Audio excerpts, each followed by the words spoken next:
Welcome back to Biju's Grammar Hub. Today I am discussing genres and types of academic writing, Unit 2 from Writing for Academic and Professional Success. Here we have to discuss genres of academic writing. ഏതെല്ലാമാണ് വിവിധ തരത്തിലുള്ള academic writings എന്നാണ് നമ്മൾ നോക്കുന്നത്. Janus means category, kind, style എന്നൊക്കെയാണ് അർത്ഥം. Okay, ഏതൊക്കെയാണ് നമുക്ക് നോക്കാം. ഒന്നാമത്തത് എസ്സേസ്, രണ്ടാമത്തത് research papers, 3 book review, 4 textual analysis, 5 literature review, 6 project report, 7 proposals and the last one is dissertation or thesis. ഇനി നമുക്കിത് ഓരോന്ന് വീതം എടുത്ത് വ്യക്തമായി പഠിക്കാം. The first one is essays. Most academies use essays to assess students' progress. Okay, that is why in university examination also we have essay questions.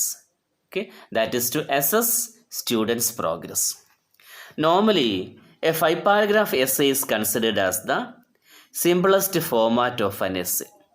Okay, for examination and for normal purpose, we follow a 5-paragraph essay. It consists of an introduction, 3 body paragraphs and a conclusion. ഒരു 5-paragraph എസ്സേയിൽ ഒരു introduction ഉണ്ടാവും, അതിനുശേഷം 3 body paragraphs വരും, അവസാനം ഒരു കൺക്ലൂഷനും ഉണ്ടാവും. A 5-paragraph essay usually divides the topic into 3 main points and they are presented in the 3 body paragraphs in the order of their importance. Okay, ഒരു 5-paragraph എസ്സേയിൽ അതിലെ പ്രധാന ടോപ്പിക് നമ്മൾ 3 ബോഡി പാരഗ്രാഫ്സിൽ ആയിരിക്കും അവതരിപ്പിക്കുക, വ്യക്തമാക്കുക. അതും അതിൻ്റെ പ്രാധാന്യമനുസരിച്ചായിരിക്കും അതിനെ അറേഞ്ച് ചെയ്യുന്നത്.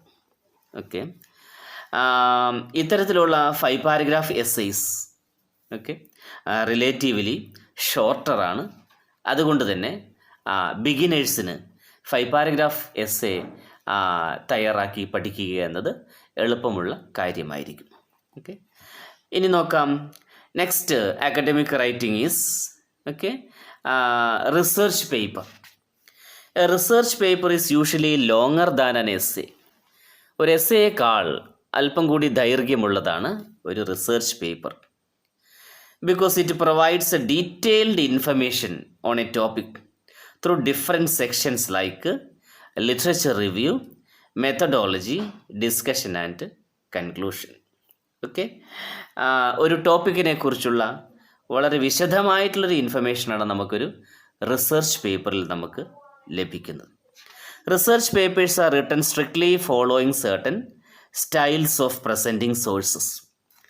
റിസർച്ച് പേപ്പേഴ്സ് പ്രസൻറ്റ് ചെയ്യുമ്പോൾ ചില സ്റ്റൈൽസ് സാധാരണയായി സ്കോളേഴ്സ് ഫോളോ ചെയ്യാറുണ്ട്. നോക്കാം ഏതൊക്കെയാണ് ഡോക്യുമെൻറ്റേഷൻ സ്റ്റൈൽസ് എന്ന് നമുക്ക് നോക്കാം. The most popular documentation style in subjects under humanities is MLA. Okay, humanities സബ്ജക്ട്സിൽ ഫോളോ ചെയ്യുന്ന ഡോക്യുമെൻറ്റേഷൻ സ്റ്റൈല് MLA ആണ്. MLA means modern language association style. Whereas in social സയൻസസിൽ ഫോളോ ചെയ്യുന്ന ഡോക്യുമെൻറ്റേഷൻ സ്റ്റൈൽ ഏതാകുന്നു? APA ആകുന്നു. APA means American psychology association style. Chicago manual of style. Okay, Chicago manual of style is another style guide in use in academic writing. Academic റൈറ്റിംഗിൽ ഉപയോഗിക്കുന്ന മറ്റൊരു style ഗൈഡാണ് Chicago manual style. ഇനി some institutions including universities like Oxford, Cambridge and Harvard insist on following their own style for scholars writing for their publications. ലോകത്തെ പ്രശസ്തങ്ങളായിട്ടുള്ള universities, സ്ഥാപനങ്ങൾ, പ്രത്യേകിച്ച് ഏതൊക്കെയാകുന്നു? Oxford, Cambridge, Harvard, ഇവിടെയെല്ലാം അവിടുത്തെ scholars അവരുടെ പേപ്പേഴ്സ് പ്രസൻറ്റ് ചെയ്യുമ്പോൾ അവരവരുടേതായിട്ടുള്ള styles follow ചെയ്യാറുണ്ട്. Now let's consider the third kind of academic writing, that is proposals. A proposal is what you present to explain objectives, purpose, methodology, and a detailed plan of a project you are wishing to undertake. നിങ്ങൾ ഏറ്റെടുക്കാൻ പോകുന്ന ഒരു പ്രോജക്റ്റിൻ്റെ detailed പ്ലാനാണ് ഒരു പ്രൊപ്പോസലിലൂടെ ഉദ്ദേശിക്കുന്നത്. Okay, for example, if you are planning to write a book, your publisher may ask you for a proposal. നിങ്ങളൊരു പുസ്തകം പബ്ലിഷ് ചെയ്യാൻ ആഗ്രഹിക്കുന്നുണ്ടെങ്കിൽ നിങ്ങൾ തീർച്ചയായും ആദ്യം ഒരു പബ്ലിഷറെ സമീപിക്കും. അപ്പോൾ ആ പബ്ലിഷർ നിങ്ങളോട് ആ പുസ്തകത്തിൻ്റെ പ്രൊപ്പോസൽ ആവശ്യപ്പെടും. Okay, and the main purpose of proposal writing is to demonstrate your ability to plan for a future action. ഒരു ഫ്യൂച്ചർ ആക്ഷൻ പ്ലാൻ ചെയ്യാനുള്ള കഴിവ് ഡെവലപ്പ് ഉണ്ടാക്കിയെടുക്കുക എന്നതാണ് പ്രൊപ്പോസൽ റൈറ്റിംഗ് കൊണ്ട് ഉദ്ദേശിക്കുന്ന പ്രധാന ലക്ഷ്യം. Now, the next type of academic writing, that is case study. Case study is at the same time an approach to writing and a method of study. It is widely used in social sciences and science subjects like medicine. അപ്പോൾ case study സാധാരണമായി തയ്യാറാക്കുന്നത് പ്രധാനമായും social സയൻസിലും അതുപോലെ തന്നെ medical സയൻസിലുമാണ് case study കൂടുതലായി കാണാറുള്ളത്. Okay, most often the case study assignments ask you to solve a problem. സാധാരണയായി ഒരു കേസ് സ്റ്റഡിയിൽ നമ്മളോട് ആവശ്യപ്പെടുക ഒരു പ്രോബ്ലം എങ്ങനെ സോൾവ് ചെയ്യാം എന്നതിനെക്കുറിച്ചുള്ള പഠനം തയ്യാറാക്കാനായിരിക്കും.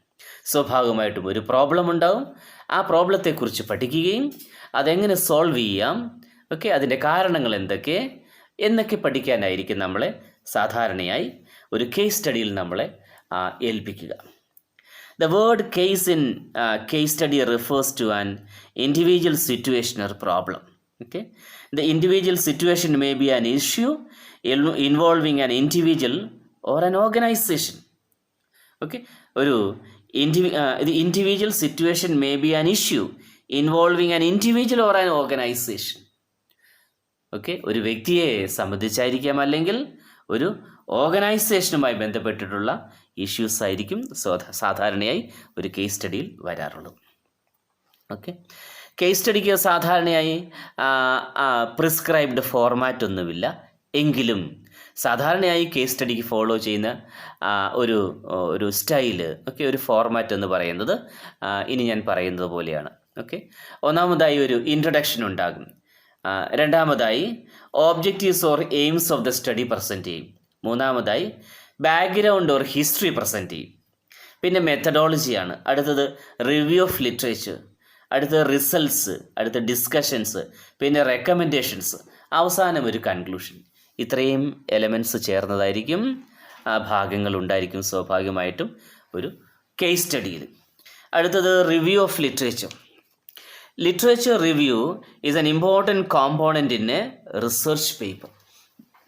ഒരു റിസർച്ച് പേപ്പറിലെ ഏറ്റവും പ്രധാനപ്പെട്ട ഒരു കോമ്പോണൻ്റാണ് literature review. Okay, sometime literature review is prescribed to you by your instructor as a separate writing assignment. Okay, ഇനി the main purpose of review of literature as an academic writing activity is to display your knowledge of the subject. അപ്പോൾ ഒരു literature റിവ്യൂവിൻ്റെ പ്രധാന purpose എന്താകുന്നു? To display your knowledge of the subject. നിങ്ങളുടെ ഒരു സബ്ജക്റ്റിനെ കുറിച്ചുള്ള അറിവ് ഡിസ്പ്ലേ ചെയ്യുക, വ്യക്തമാക്കുക, അതാണ് ഇതുകൊണ്ട് ഉദ്ദേശിക്കുന്നത്. And the last genre of academic writing is dissertation or thesis. The words dissertation and thesis are often used interchangeably to refer to the mandatory final projects in certain academic projects. Okay, അപ്പോൾ dissertation thesis എന്നൊക്കെ പറയുന്നത് എന്താകുന്നു? ഒരു academic പ്രോഗ്രാമിൻ്റെ ഭാഗമായി നിർബന്ധമായും ചെയ്യേണ്ട final പ്രോജക്റ്റിനെയാണ് dissertation or thesis എന്നുകൊണ്ട് ഉദ്ദേശിക്കുന്നത്. In the universities and colleges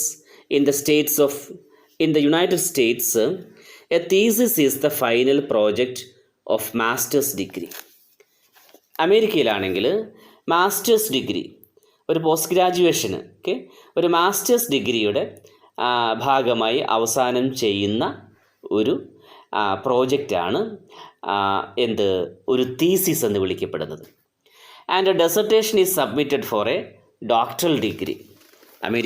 അമേരിക്കയിൽ ഡോക്ടറൽ ഡിഗ്രിക്ക് വേണ്ടി സബ്മിറ്റ് ചെയ്യുന്ന പ്രോജക്റ്റാണ് dissertation.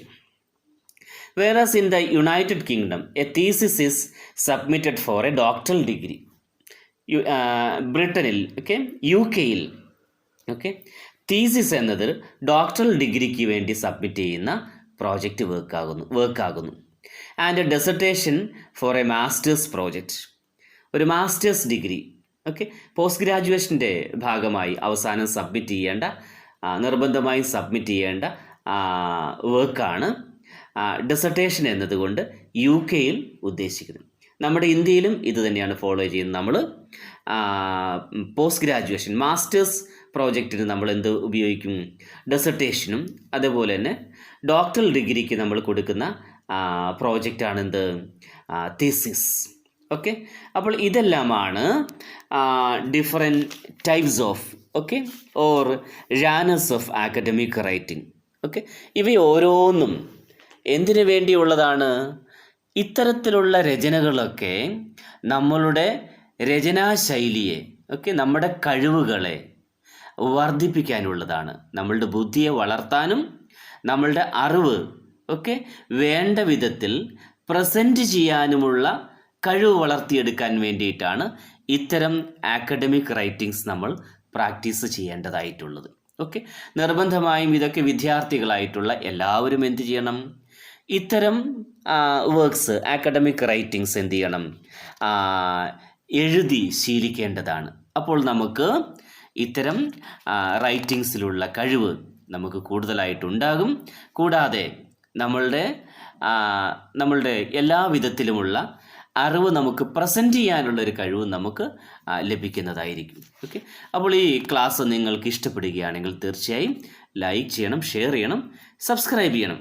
Thank you for watching my video.